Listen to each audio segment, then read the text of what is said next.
Alright guys, hope you're back again. So I hope you're all doing well and enjoying your day so far. Doug Sensor given his thoughts on the OpTic Texas team and especially Dashy going into the rest of this season. Doug teamed with Dashy way back in the day when he was on his come up. Now he's had a very long tenure in the league, but still not won a world championship ring. Doug Sensor reckons this is his best chance in a very long time to actually get that over the line. Very much intrigued to your thoughts in the comments below. Hit the like button if you enjoy. Subscribe if you're new as always, I greatly appreciate it. Very close call here from Mr. Crim6 as he continues his racing journey. First of all though, we have the map set officially updated now in Ranked. Of course, this is going to be reflected in Pro Play as well. No changes to Control, unfortunately, but Terminal Search is gone, 6-star search is in, and then for Hardpoint, Invasion out, Skid Row out, Vista and 6-star in. We talked about who that favours, who that hurts over the last few days. I think generally speaking, it's a good change. I'll always welcome new maps into the pool just because it's going to spice things up somewhat.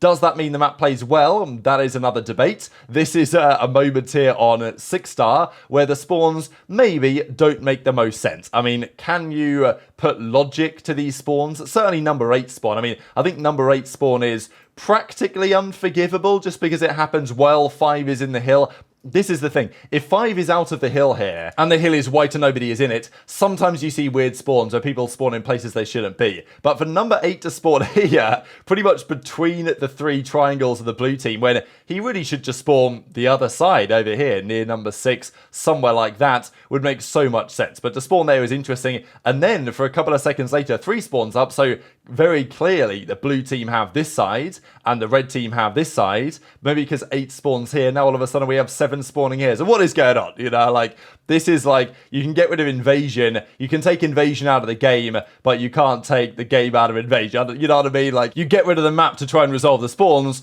but the spawn issues remain even if, you know, the game is better, right? Because you could put Raid in this game. Like, this isn't quite Raid, 6-star, it's clearly modelled in some way off Raid, but you can put Raid in the game for Black Ops 2 and it wouldn't play as well because the spawns aren't as good. That's just how it is, unfortunately. Now, this I thought was very interesting. Apparently, according to Overactive Media CEO Adam Adamu, the Call of Duty League skin that is the best selling is actually Toronto Ultra, which is actually really cool to see because, well, you'd think OpTic would dominate this. Now, the Toronto one is arguably one of the best looking. There's a few that are pretty nice. But it's interesting because I would have thought that OpTic would have sold out the most by a margin. Now, in Valorant, actually, they've released their kind of skin pack or whatever they've done recently, and they're actually giving, like, updates relatively frequently on which team packs are the best selling. They will tell the top 5 of the 11 teams in the league. I think that's what Valorant do. So they won't name and shame the team that has sold the least, although maybe in COD you can guess who that might be. But they will show you the order of the top teams and say, well, who is selling the most here, just to kind of,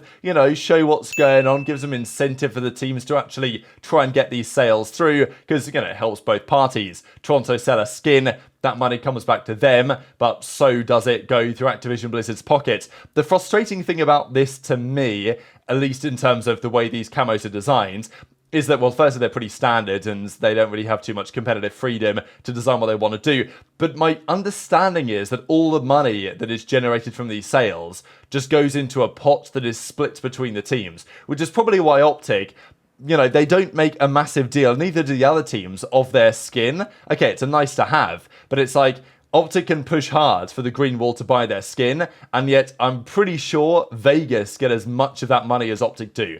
Which is just ridiculous, and that should not be how it is, if that is how it is. It may not be how it is, but that might explain why OpTic aren't number 1 here, because I think OpTic would be pushing hard if they got the cut and the main cut of the revenue from their skin bundle, and I don't blame Hex for thinking on many of these things, if that is the case, which I think it may be, but it may not be. But it certainly has been the case like that for other things in the past, where OpTic or other teams that are the big franchises, they have the most impact, but yet they don't get their fair share of the pie, as it were. I think this was his problem with the skins way back in Advanced Warfare, maybe when they were in the game as well. But nonetheless, Toronto, number 1, compared to Thieves, OpTic, FaZe, those are like the big 3, at least in terms of brands. But to see Toronto, you know, not a legacy brand, right, like a new franchise, actually going toe-to-toe is very cool to see. And yeah, as Jake Hell says, I've tried reaching out to various parties for a list of this, but I believe teams have only been told where they rank among the others. So yeah, interesting the teams get told. I wonder if they would, the league themselves, would actually share this publicly. But as Jake says, we'll absolutely share if I can compile a full list of this. But I'm expecting most teams to want to keep theirs private, especially if they are rather towards the bottom of the standings, shall we say. Now, speaking of teams more towards the top of the standings, this was kind of interesting. I saw this done for the Champions League, like the UCL, right, UEFA Champions League, the other day for football, soccer. This Jake Maverick does it here using an AI prediction for the next, 100 years effectively, or 80 years, whatever, of the Call of Duty League World Championship. Now, you will note actually that after a few years, the Call of Duty League seems to go away. Will any of these predictions come true? He says up to 2103. For some reason, I think, what date? Yeah, 2082 just disappears. But I thought it was all rather funny here, actually. So, yeah, we start off with the 2024 World Championship winners being FaZe, then Ultra next year, then the Subliners. Then it seems like the CDL, in the AI's opinion, comes to a close, because then we go back to FaZe Clan rather than Atlanta FaZe. And from then on, we have none of the legacy brands appearing again, or none of the franchise brands, and it's all back to legacy brands.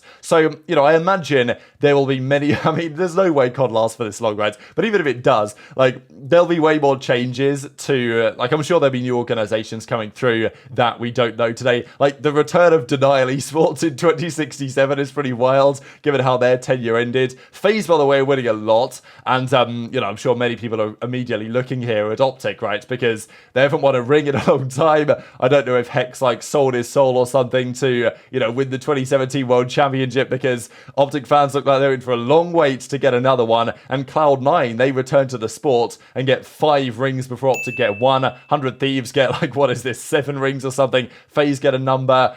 But it's interesting to see the organizations that it throws in here, right? The return of Liquid, the return of Evil Geniuses, obviously Na'Vi as well. I don't think they've ever been in COD. Most of these other organizations have been at some point or another. Obviously Luminosity Gaming, they're still kind of part right now of Seattle Surge. That's kind of how that went. Fnatic even apparently going to make a return. And then what's pretty funny is that Envy comes back out of the blue. And then we get, in 2097, PSG. We've actually seen this quite a bit, right? When, well, certainly in, not necessarily COD, but in Valorant and in Rocket League and stuff like this, you've had some of these football teams actually, you know, create esports products. So they might have a Man City esports team for FIFA or something, or Barcelona, I think, have their own Valorant team, possibly. So there is a bit of that happening, and I expect that to happen in this ecosystem sooner than like 75 years time. But yeah, somehow Mbappe comes up with a three-peat before they're fading back, it seems, into irrelevancy. But I wanted to mention what Doug Martin had to say on one of his, well, at least the teammates we're going to mention.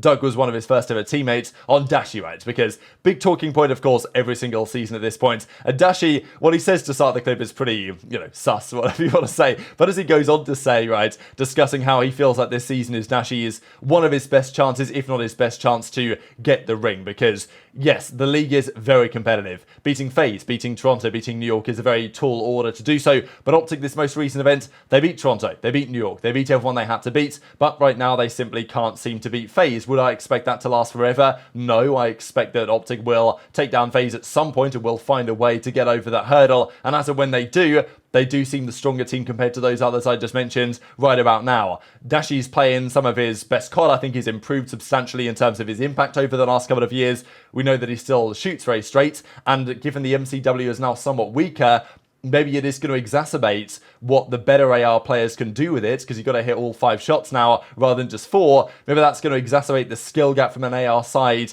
to some degree, even if the weapon is now weaker compared to the rifle than it previously was, which Dashy ain't so happy about, but you can see it from both ways. Dashy got the likable personality, but the gameplay, bro. Oh, if you gave me those hands, if you gave me those Brandon hands, bro. Oh, give me Brandon's hands with my brain. Woo! If I had those hands, bro, I wish I had those hands, man. I think he's special, man. He's got those special hands, you know? I really hope, me and Brandon had a bad falling out, but we made amends to each other. Right window. I really hope Brandon can get that ring he's been looking for, man. He's been searching for that shit. He's in a prime opportunity, honestly. No bullshit. He's in a prime opportunity this year to get that ring. I mean, unless if we could cook something up with Boston and fuck his shit up, then fuck him, you know? Fuck him. But hey, like, I have a lot of buddies. A lot of my buddies are still playing, you know? I got a lot of buddies in this league. That boy been around for a while, man. I was his first pro player teammate ever. Me and Brandon. Brandon's ever first pro team was teaming with me. So, like, seeing him be on OpTic for this long and have the sustained longevity he's had, he definitely long overdue at the green wall to get that championship. So Doug wasn't quite Dashy's first teammate as a pro player, at least to my understanding, if my memory serves correctly, even though he kind of did say that. This picture of Dashy is kind of cursed as well, so maybe I don't want to like spend too much time on this. My bad, Brandon, for this one, but I couldn't find any better pictures of what Complexity were doing back then, because they made this roster change when Bevels and Ferro were gone, and then Doug and Dashy came into the team. And this is when Dashy had some crazy moments, dropping 40 bombs here in World War II, and then also, I mean, he had that 20 bomb in Search and Destroy something, some crazy moments. But the year before this, of course, was Infinite Warfare, when Dashy's first ever teammates were these guys. So Ricky, again, Study, of course, and then Donny Temple on the left-hand side. So, man, again, what a picture, right? This is just COD heritage, when Dashy came into straight ripping right towards the end of Infinite Warfare, just when he was eligible to play, because he'd spent most of the year grinding 2v2 chals with Illy, but Illy weren't old enough to play, Dashy was. So Dashy then got signed, had some impressive moments. There was one, I remember, he got a 3-piece on Crusher, Search and Destroy, was that what the map was called, towards the end of that game. Then the next year was in World War II with Complexity, and then, of course, it didn't take him long to impress, and he was signed to OpTic shortly after that. But is this OpTic's best chance in quite some time? Because this is the history of the World Championship in COD. Doug Sensor Martin will tell you that actually this should include more events. It should include the national championships, because prior to 2013, where there were no COD champs, it was really the national championships in North America that were considered to be the biggest tournament of the year, and the winners of that were kind of considered to be, you know, the world champs. They weren't really, it doesn't quite work. They were the national champions, but there were some teams, such as Doug's team, that won that event, and therefore Doug, in some parallel universe, has his ring, but it wasn't given out as a ring at the time. But we can see the winners. 2017, OpTic, of course, they made the grand finals, and they won finally in Infinite Warfare. But after that, they've not made a final since. And certainly in the CDL era, you would have expected. We got Dallas, we got FaZe 3 times, we got Toronto twice, we got Thieves, we got Subliners. You know, Toronto second a couple of times, but, you know, they've made finals. But OpTic haven't even made the finals of the World Championship in quite some time now, right? Since, you know, 7 years ago, which is just wild to think about. This year surely is the year. And also you got to remember, this year's World Championship is, we're pretty sure, hasn't been confirmed yet officially by the league, but it is going to be in Dallas. This is a known thing. It is going to be in Dallas. It's going to be, I mean, every event is an OpTic home event. But if there's one event that OpTic, like, should do a great job in, it's got to be a Dallas Champs, you know what I mean? Like, it just makes too much sense. I'm sure that it's going to be a mega OpTic venue there, which it kind of always is, but probably more so than usual.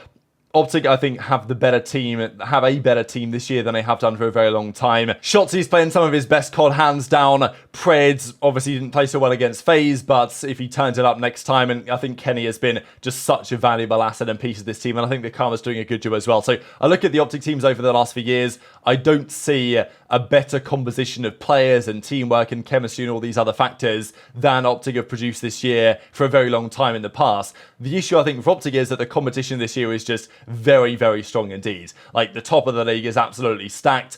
It's not like you've got to beat one team to win the World Championship. Realistically, you've got to beat like 3 other very good teams to get the job done. And we know how well prepared FaZe are, how well prepared the Subliners are, and certainly that applies for Toronto as well, because they'll want to take revenge from last year, and maybe there's even outside chances of some upsets as well. So I think that it's not clear, of course, that OpTic are going to win champs. I do feel like it's their best chance in a little bit of time, but that is counteracted by the fact that there's a lot of competition here. But Doug's thinking is that, you know, obviously he would like to have Dashy's hands paired with his brain. He thinks that would make quite a good player, but also feeling that it's not exactly now or never, but this is the best chance for Dashy to get over the line. So very much on Twitter, your thoughts in the comment section below. Fantasy is now open, by the way. The matches start tomorrow, so definitely get involved in Fantasy. Prize money on the line, big time here for the Stage 3 Fantasy Leagues, over $1,000 on offer, so go put your team in, and there's various other leagues as well. For example, the Dope Checked worst team wins. So choose the very worst team you can come up with, and well, if you win $77 among other prizes as well. So very much enjoyed your thoughts in the comment section below. Hit the like button if you enjoyed, subscribe if you're new, take care, and I'll see you next time.